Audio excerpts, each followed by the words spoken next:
Good morning everyone, myself doctor Jyoti Dalal. आज का हमारा टॉपिक क्या रहेगा? जो गेट 2021 का एग्ज़ाम हुआ था उसके 2 वीडियो मैं ऑलरेडी डाल चुकी हूँ सॉल्यूशन की। उसी का सॉल्यूशन, कुछ क्वेश्चंस जो हमारे रहते हैं उनका जो है कंटिन्यू करते हैं। तो फर्स्ट क्वेश्चन हमारे पास क्या है? तो हमारे पास फर्स्ट क्वेश्चन क्या है? फर्मियोन्स गिवन है हमारे पास। फर्मियोन्स का सिस्टम है जिसमें डेंसिटी ऑफ स्टेट क्या कर रहे हैं, इंक्रीज़ कर रहे हैं विद एनर्जी। तो केमिकल पोटेंशियल में क्या वेरिएशन आने वाला है टेम्परेचर के साथ? तो फर्स्ट पॉइंट हमें चेक करना है कि केमिकल पोटेंशियल जो है डिक्रीज़ कर रहा है टेम्परेचर के साथ या इंक्रीज़ कर रहा है, या जो है वेरी नहीं कर रहा है टेम्परेचर के साथ, या वो एनर्जी है जिस पर ऑक्यूपेशन प्रोबेबिलिटी क्या है हमारे पास 0.5। सॉल्यूशन हम इसका देखते हैं। बेसिकली हमारे पास जो है केमिकल पोटेंशियल का जो गिवन है इसको जो है EF से भी डिनोट कर देते हैं हम। फर्मी एनर्जी होती है विद टेम्परेचर, तो म्यू टी या EF एट पर्टिकुलर टेम्परेचर कैसे वेरी कर रही है। जो फर्मी एनर्जी होती है at 0 temperature into 1 minus pi square by 12 into KT over Fermi energy at 0 temperature whole square. ये फॉर्मूला किसका होता है? फर्मी एनर्जी टेम्परेचर के साथ वेरी करती है और जो हमारा केमिकल पोटेंशियल भी होता है। तो यहाँ से हम देख रहे हैं जैसे जैसे फर्स्ट इक्वेशन में टेम्परेचर हमारा इंक्रीज कर रहा है, टेम्परेचर इंक्रीज कर रहा है, तो 1 माइनस ये क्वांटिटी जो है pi square by 12 KT by EF at 0 whole square. Pi square by 12 क्या है? कांस्टेंट है। T इंक्रीज कर रहा है तो ये क्वांटिटी भी क्या करेगी? इंक्रीज करेगी। तो 1 minus pi square by 12 into KT over EF at 0 whole square क्या करेगी हमारे पास? डिक्रीज करेगी। मीन्स जो हमारा केमिकल पोटेंशियल कह लो या फर्मी एनर्जी वो क्या कर जाएगी? Decreases with temperature.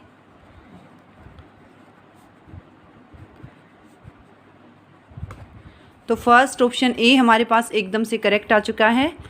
बी नहीं है, इंक्रीज नहीं कर रही है, does not very with temperature. ये ऑप्शन भी क्या हो गया? रॉन्ग हो गए दोनों।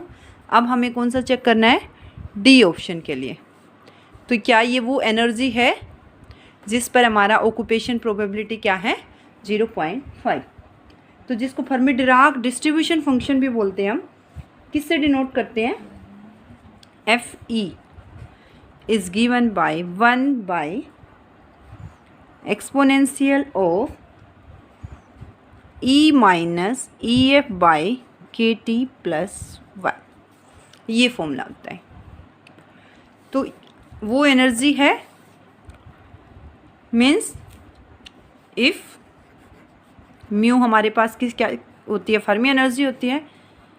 तो E इक्वल टू EF हो जाए वो एनर्जी, तो इसकी क्या वैल्यू आ रही है यहाँ पे?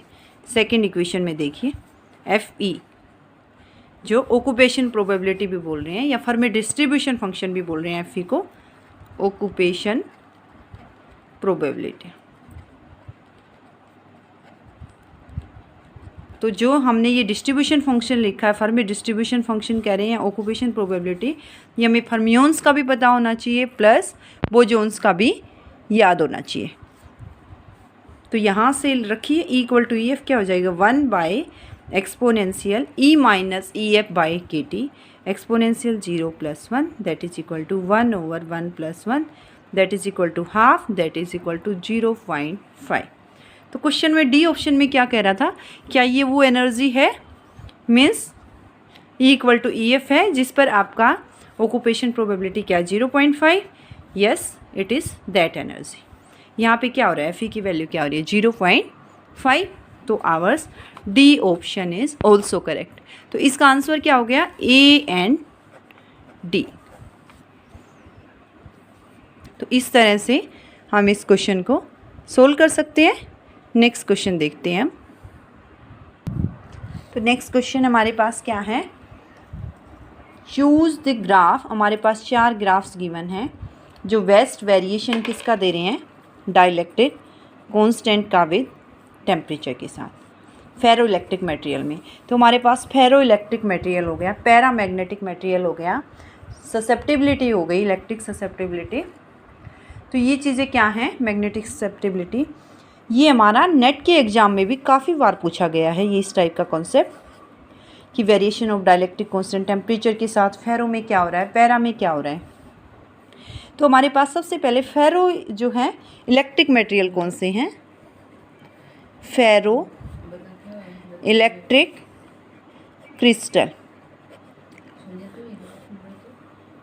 फेरो इलेक्ट्रिक क्रिस्टल क्या होता है, लाइक हमारे पास जो क्रिस्टल है उसमें पॉजिटिव चार्ज है एंड नेगेटिव चार्ज है। तो जो इन दोनों के सेंटर हैं, इन केस वो सेंटर जो है पॉजिटिव चार्ज का, centre of positive charge of crystal and centre of negative charge of crystal coincide नहीं कर रहे हैं, दोनों ही सेंटर्स डज नॉट कोइंसाइड। अगर नहीं कर रहे हैं सेंटर पॉजिटिव चार्ज का भी नेगेटिव का भी, तो हमारे पास क्या हो जाएगा, इस क्रिस्टल के केस में परमानेंट डाइपोल मोमेंट बोलते हैं जो, तो क्या हो जाएगी, इलेक्ट्रिक डाइपोल मोमेंट हो जाएगी। और ये इलेक्ट्रिक डाइपोल मोमेंट मटेरियल के पास क्या कब है, even in the absence of external electric field, in absence of external electric field. या हम फेरो इलेक्ट्रिसिटी की बात कर रहे हैं तो एक्सटर्नल इलेक्ट्रिक फील्ड है, अगर फेरोमैग्नेटिक की बात करें तो एक्सटर्नल मैग्नेटिक फील्ड है। तो हमारे पास क्या होता है, ये फेरो इलेक्ट्रिसिटी जो मटेरियल के अंदर है मींस इलेक्ट्रिक डाइपोल मोमेंट जो मटेरियल के अंदर है विदाउट जो है इलेक्ट्रिक फील्ड के बिना भी एक पर्टिकुलर टेम्परेचर के बाद क्या हो जाती है, फेरो इलेक्ट्रिसिटी डिसअपीयर हो जाती है। मींस इलेक्ट्रिक डाइपोल मोमेंट बिना इलेक्ट्रिक फील्ड के एग्जिस्ट नहीं करती है। तो ये पर्टिकुलर टेम्परेचर को क्या बोलते हैं, या तो ट्रांजिशन टेम्परेचर बोलते हैं या क्यूरी टेम्परेचर बोलते हैं। तो जैसे हमने डायग्राम में भी दिखाया होगा, ये वाला क्या गिवन है, TC, TC, this is also TC, this is also TC, this is called Curie temperature, Curie temperature. तो हमारे पास क्या होता है, पर्टिकुलर क्यूरी टेम्परेचर के बाद फेरो इलेक्ट्रिसिटी डिस्ट्रॉय हो जाती है, तो जो डाइलेक्ट्रिक कांस्टेंट है वो क्या हो जाएगा, डिक्रीज कर जाएगा मटेरियल में। तो यहाँ पे क्या हो जाएगा, हमारे पास फेरो इलेक्ट्रिसिटी एट TC पे क्या हो जाता है, फेरो इलेक्ट्रिक से मटेरियल पैरा इलेक्ट्रिक में चेंज हो जाएगा, ferroelectric to paraelectric change हो गया एट TC पे। मींस जो हमने टेम्परेचर राइज किया, डाइलेक्ट्रिक कांस्टेंट था पर्टिकुलर टेम्परेचर के साथ ER, वो क्या कर रहा था, टेम्परेचर के साथ इंक्रीज कर रहा था, लेकिन एक पर्टिकुलर टेम्परेचर ऐसा आ गया जो हमारा क्या है, TC।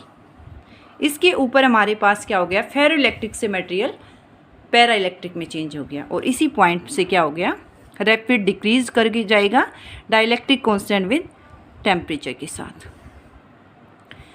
तो ये हमारे पास क्या हो गया, पैरा इलेक्ट्रिक मटेरियल का बिहेवियर हो गया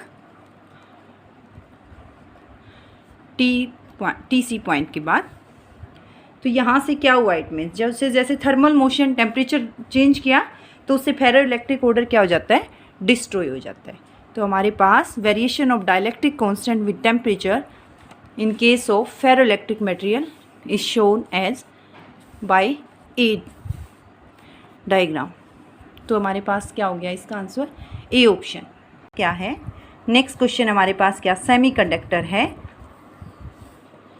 जिसमें effective mass of hole to the electron की रेशियो गिवन है, means mass of hole to the mass of electron क्या गिवन है, 2/11। इसके बाद है एवरेज रिलैक्सेशन टाइम की, रिलैक्सेशन टाइम को हम किससे डिनोट कर रहे हैं, tau hole to the tau electron 1/2 हमें क्या बतानी है, ratio of mobility of hole to electron.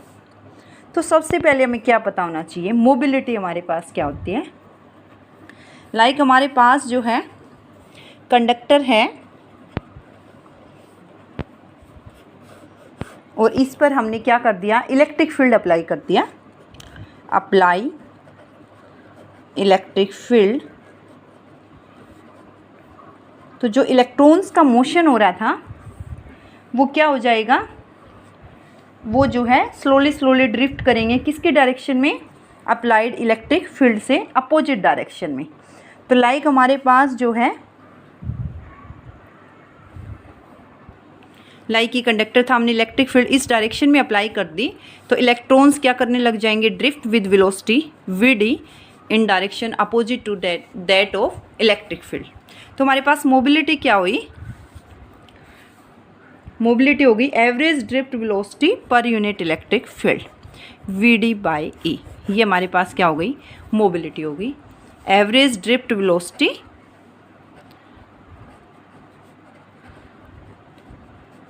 पर यूनिट इलेक्ट्रिक फील्ड।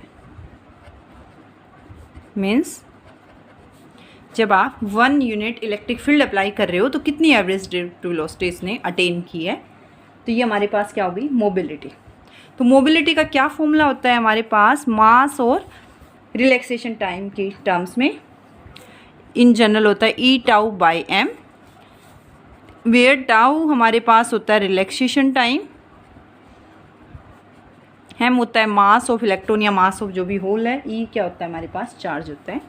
तो यहाँ से हमें किसकी रेशियो निकालनी है, क्वेश्चन में ratio of mobility of hole to electron mu H by mu E question mark. तो यहाँ से म्यू एच क्या हो गया, ये फर्स्ट इक्वेशन है, ये जो डेटा गिवन है this is our second equation से म्यू एच क्या हो रहा है हमारे पास, थर्ड इक्वेशन से sorry, E tau H by M H. उसके बाद म्यू ई इलेक्ट्रॉन के लिए मोबिलिटी, ई चार्ज तो सेम रहेगा होल पे और जो इलेक्ट्रॉन पे, E into tau E by M into E. तो ये फोर्थ इक्वेशन, ये fifth equation. We require mu H by mu E. Fourth से और फिफ्थ से रेशियो निकालिए, क्या बन गई, ई से ई कैंसिल हो जाएगा, tau H by M H into M E by tau E. Tau H by tau E की क्या वैल्यू गिवन है, 1/2, M H by M E 2/11 है, तो M E by M H क्या हो गई 11/2। तो ये यहाँ से क्या आ गई 11/4। 11/4 देखिए कौन सा ऑप्शन है हमारे पास, ours A option is correct. Next question देखते हैं। इसी तरह से बाकी क्वेश्चन का सॉल्यूशन जो है हम अपनी नेक्स्ट